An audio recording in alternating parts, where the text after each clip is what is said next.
Coming up today, Tesla continues to slide. What's spooking the market? Intel rips higher, the latest from Jay Powell, a preview of inflation tomorrow, and everything else to get you updated. It's going to be a good one, guys. Let's go.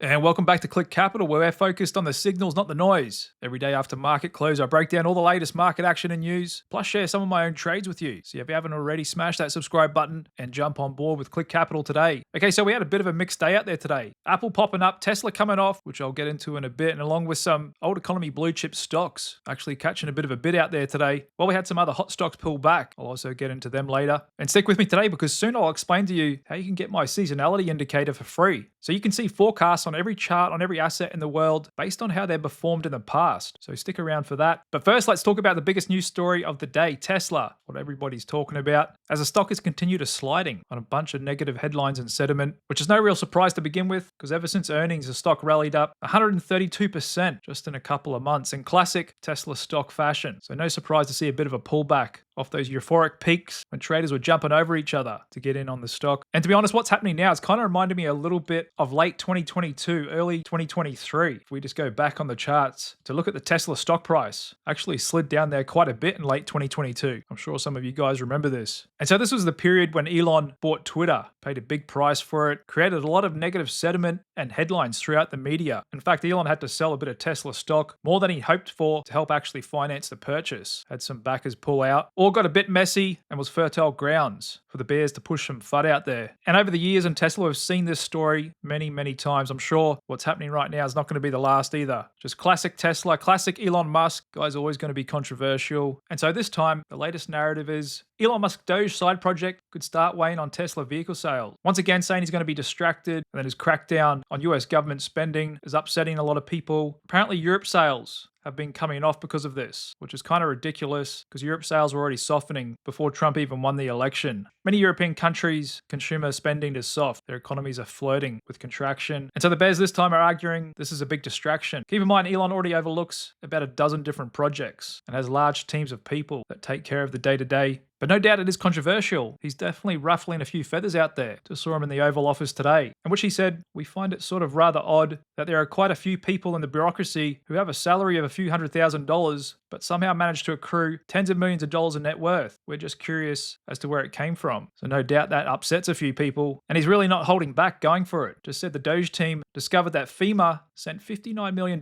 last week to luxury hotels in New York City to house illegal migrants. Again, crazy stuff to anyone with common sense, but apparently that's controversial. Enough with that slight earnings miss. Softer sales in Europe and China just in the last quarter alone is enough to weigh on the stock and get the bears pounding their chest again. Add on top of that his bid for OpenAI, and it's easy to see there's plenty of FUD out there that's currently weighing on the stock here in the short term. However, like I said, this is classic Tesla. Often goes long periods when it outperforms the market, then it underperforms, and it's almost the same story every time. I'm already seeing calls for a crash down to 200, but in my opinion, this could be another classic bear trap because Elon trying to clean up all the dirt at the US government doesn't have a material impact on Tesla's future cash flows. And like I said yesterday, just doing a Fibonacci on this most recent move up after their second last earnings. Now currently approaching the bottom of this golden pocket zone, which is around a 60% pullback of this move. Got the bottom of my box here, 310. And I can see my reversal signals indicator just fired off one there today, which is a good sign. The last time we got a bullish reversal signal on Tesla stock was right back on their earnings in April last year. That pretty much nailed the low on the stock there. And normally the bearish reversal signals are not as accurate when it comes to stocks. However, the last few times we got those bearish reversal signals on Tesla pretty much nailed the swing highs. And so they can fire off up to 5 times in a row. So we may get another one tomorrow. I wouldn't be surprised if we do come down and hit 310. Oftentimes, especially in a stock like Tesla, can have these little mini blow-offs and capitulations to kind of wash everyone out. And so I myself, as a long-term holder, I'm going to be a little bit more patient and see if we can get down onto a 2 handle, which if we do, I'll be picking up a few more shares for my long-term position. And if short-term fear really sinks in and we go below 250, great, I'll pick up a few more as well. Because in my mind, nothing's changed about the long-term picture for Tesla. Still on the cusp of some of the most exciting products ever for the company. Robotaxi about to roll out in Austin in June. Developments in the Semi, Cybertruck, new Model Y, cheaper models, and of course the big one, MSFT, currently in production, about to be launched next year. So you can decide for yourself. Either get worked up about the latest controversy, or if you're like me, you can take advantage of that short-term noise and reaffirm to yourself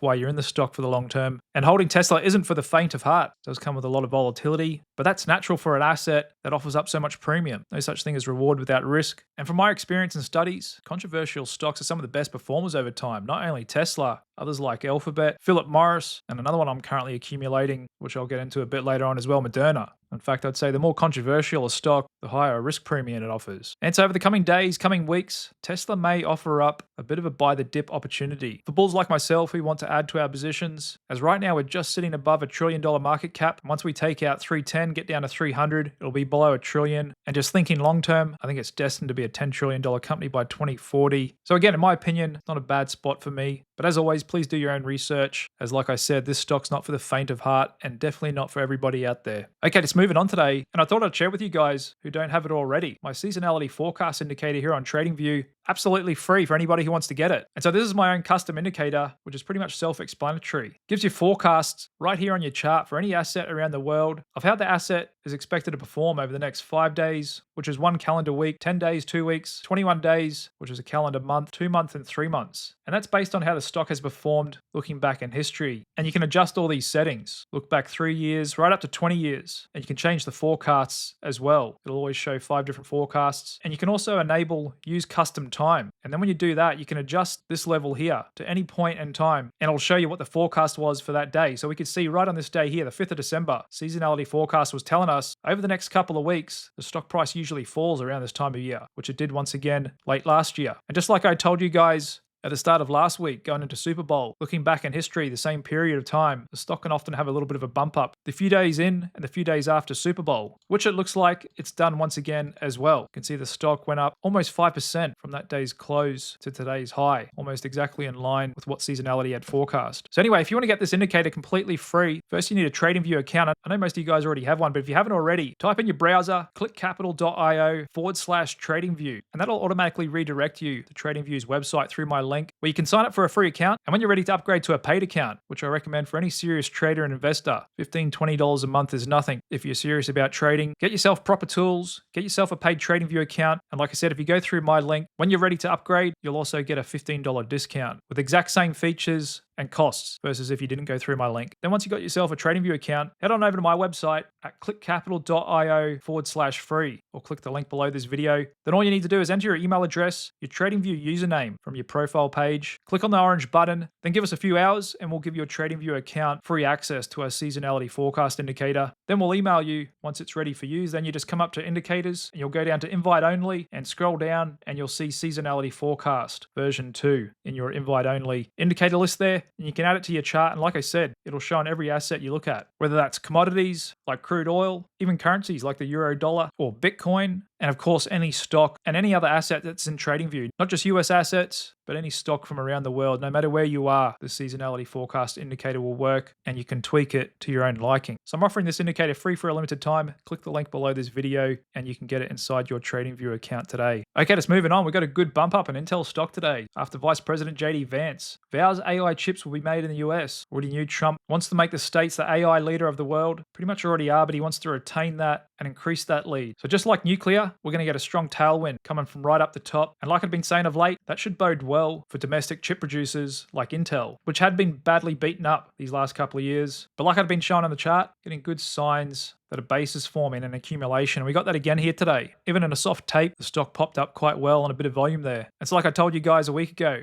I sold the 20 puts for which the stock was put into my account last Friday night. And so I'll be happy to hold this stock for a few months and write some covered calls on it to bring in some more premium as well. I'm still short the 110 puts on AMD, expiring next Friday in regular OPEX this month. Happy to be assigned at 110, and we'll see whether AMD can start building a base over the coming weeks as well. Because there is still going to be a big demand for cheap CPUs going forward, as well as, like I said, a political tailwind to reshore chip production in the States. And good to see NVDA bounce back after being sold off after that DeepSeek news, holding on to its 50-day VWAP here. We got earnings in 2 weeks, and it's interesting just looking at this research here from Goldman Sachs. DeepSeek Monday, 27 of Jan. AI infrastructure stocks are still off somewhat, like we can see in NVIDIA's chart. But actually what's rallied since then is stocks that are set to benefit from cheaper AI, enabled revenues and productivity. So it was actually a rotation. Like I said, cheaper AI may not be good for NVIDIA, could compress their margins and maybe slow down their crazy triple-digit growth, but it's going to be good for the users of those chips. And that's what we've been seeing in the market. And just looking at the health of NVIDIA's biggest customers, mega cap tech, just looking at their quarterly advertising revenue here, still up and to the right. In fact, just these top four here,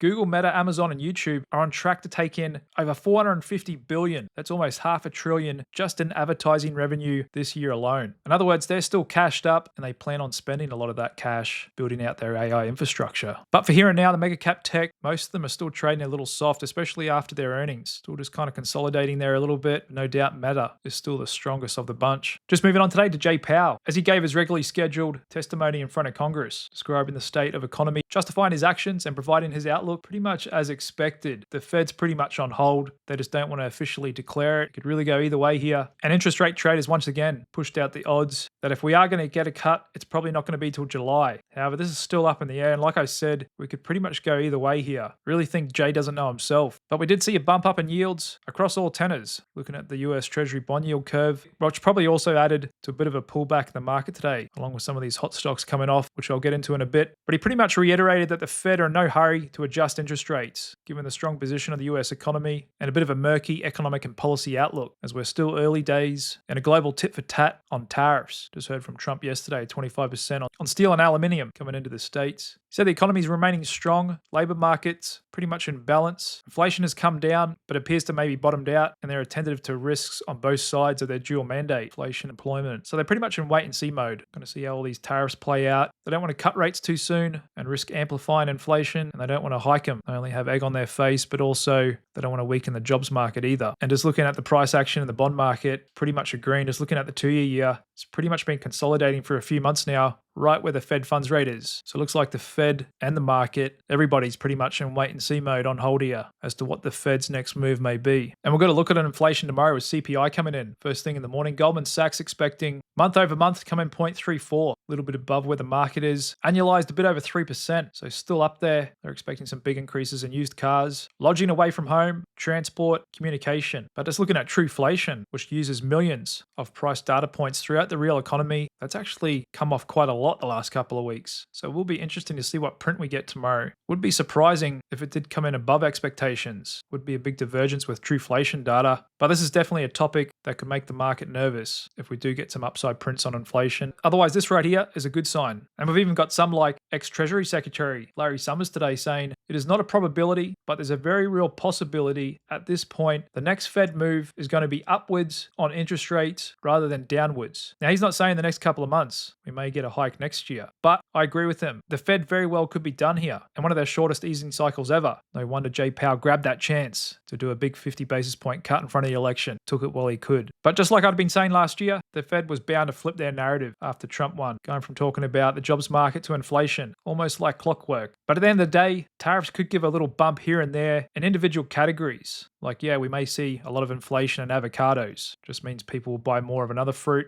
In the day, inflation comes from currency supply and overspending by the government, both of which have been off the charts the last 4 years. But no doubt all this is enough to create a little bit of FUD in the market. China's not just going to sit there and take it. They are biting back, but with a smaller pushback than what they've been hit with. And so ever since COVID, we've seen a bit of a change in the world from a big push of globalization, which has kind of peaked. And we're now seeing countries, both the States and China, racing to become more self-reliant, not only in semiconductors, but security, pharmaceuticals, and other critical parts of the economy. And that in itself can be a little bit inflationary. And China is making big pushes into the industries of tomorrow. AI, robotics, electric vehicles, clean energy. And apparently Europe's going to retaliate against these US steel tariffs. I'm not sure how much leverage they've got right here. Their economy's struggling to grow. Capital markets also anemic. So hard to invest in many parts of Europe or start a business. They need massive overhaul and changes to their entire system, which they think they can do. With the European Commission president says the AI race is far from over. They're pledging a $50 billion euro investment boost, which is nice to hear, but again, that's pretty much a drop in the ocean. That's not even half of what Amazon plans to spend on capex this year. Yet the whole European Union and their 27 countries is only looking to do about double that on AI investments. They want to get serious, they need to start talking in trillions. But again, all this is enough, like I said, to get the FUD flowing in media. So people are being told that everything's going to get more expensive, and that may be why we're seeing a bit of a divergence in those trueflation readings, the prices of actual goods in the economy in that UMISH survey last week of consumers' inflation expectations. Maybe they've been convinced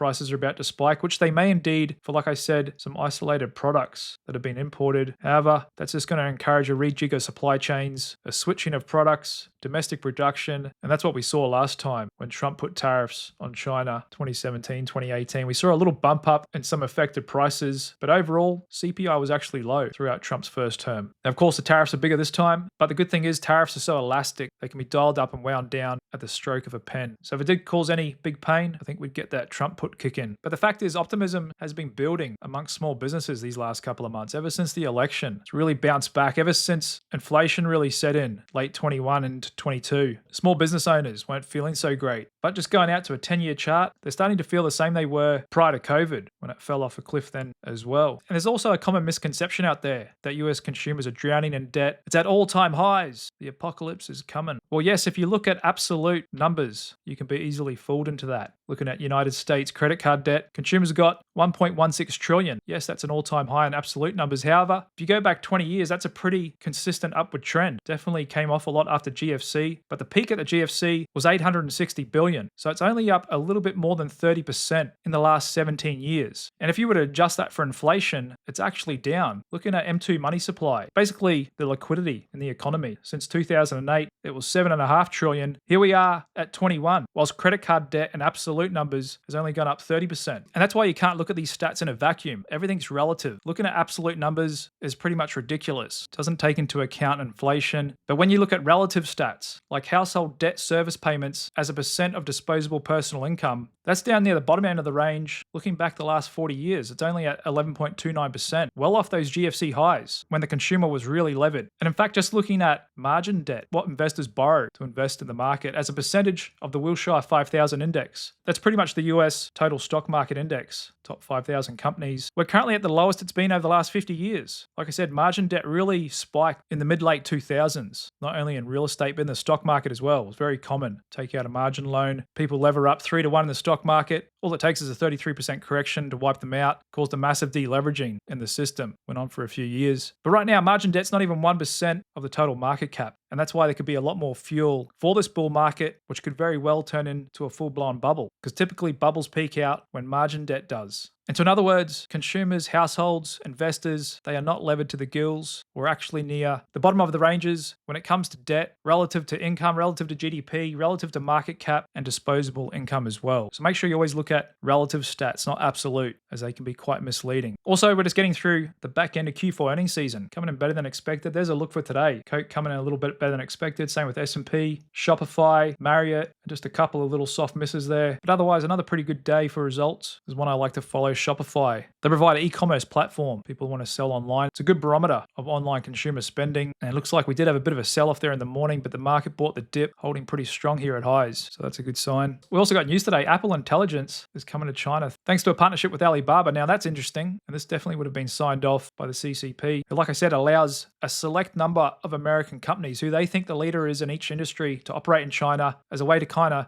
lift up the entire Chinese industry by competing against the best from America. See that with a lot of companies, Tesla, Starbucks. They eventually copy pretty much everything they do. But companies that do have an in China do come with a premium valuation in the market because they got access to the biggest, fastest growing economy in the world, still with a lot of potential as they go through their secular trend of urbanization. Millions and millions of Chinese moving from rural areas into metropolitans, the biggest shift the world's ever seen actually. And so this is probably good for both companies, Apple and Alibaba, two big tech companies coming together. And maybe this is a good sign that Apple may not be punished by China as they've been permitted to do a deal with Alibaba. And like I've been saying for a little while, I think the Chinese are really trying to get underneath their markets, and these stocks too could have the full political support from the Chinese government. Alibaba ticking up again there today, really going on a march here, walking the line, high highs, high lows, coming up to a bit of resistance at 117. And Apple as well, trading higher in a soft tape, up over 2%, along with Meta, the only mega cap tech to finish the day higher. And also doing well, another one of my favorites of late, Zim Shipping, up another 7.3% today on good volume, bouncing off these lows pretty nicely. Still got risks for a lot of key shipping routes around the world, and that places upside pressure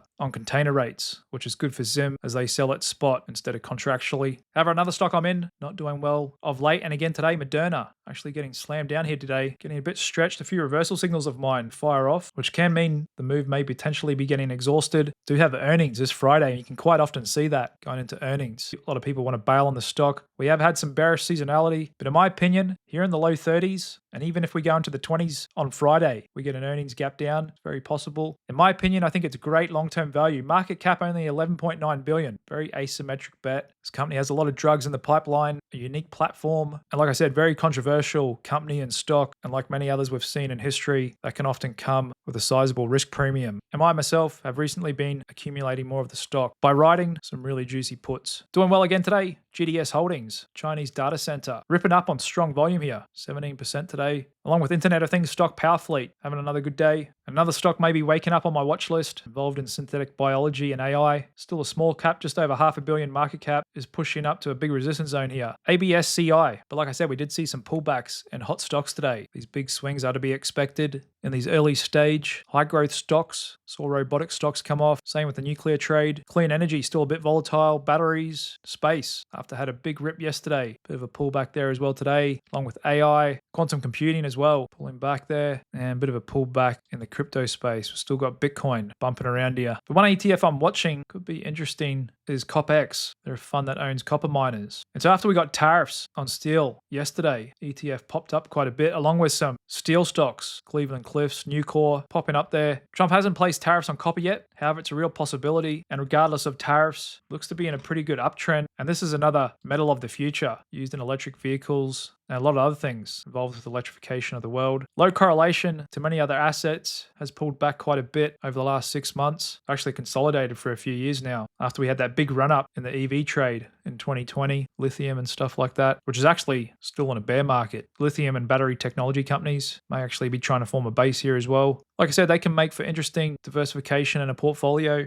along with some strong secular tailwinds, as gold does appear to be getting a little stretched here. Seasonality is pretty much flat over the next 2 weeks, but my reversal signal's firing off as we are a little stretched here, just below $3,000 an ounce, and same with gold miners as well actually. Maybe drew a little bit of a pullback here in the short term. But again, these are the type of stocks and asset classes that make for good diversifiers. Sometimes when growth stocks are going down, these ones are actually ripping, helping out your whole portfolio. But that's pretty much a wrap for today, guys. We got CPI inflation first up tomorrow morning. Economists expecting headline to come in 2.9% year over year, core 3.1, 2-year going into it 4.29. Option dealers not too worried. VIX 1 day at 14. So they're not expecting any fireworks tomorrow. They're mostly right most of the time. And the VIX itself still rather subdued down there, sitting at 16. Whilst S&P 500 still consolidating, not too far below all-time highs. Market could be calling up here for a move either way, and small caps still a little soft, still have plenty of catching up to do, still quite a bit off those highs achieved just after the election. And just looking at sector breadth, once again a bit mixed, still plenty of rotations going on out there, seeing a bit of a bounce back in energy of late. And just looking at my sector trends table, still mostly green across the board. S&P 500 oscillator smack bang in the middle at 51, but like we can see, looks like we may be calling up here for a bit of a move either way. We'll see what tomorrow brings. Thanks very much for sticking with Click Capital. And like I said, if you want to get my seasonality indicator for free, just click the link below this video, head on over my website, and you can get it added to your TradingView account today. Other than that, let's see what inflation brings us tomorrow, and I'll break it down for you as usual. Cheers.